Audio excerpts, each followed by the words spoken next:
ఇప్పుడు మనం స్కూల్లో గేమ్స్ గురించి మేము గేమ్స్ ఎక్కువ క్రికెట్ ఆడేవాళ్ళం. అయిపోతే ఇంకా స్కూల్ అయిపోయిందంటే గ్రౌండ్ కి పారిపోయి క్రికెట్.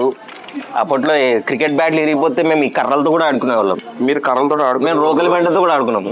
మాకేంటంటే మా పల్లెటూరులోనే ఎలా ఉంటదంటే కొబ్బరి చెట్టు కొబ్బరాకులు రైట్ గుర్తొచ్చింది. మా చిన్న ఏం చేసేవాడంటే దాన్ని బ్యాట్ షేప్ లో కట్ చేసి ఇచ్చేవాడు.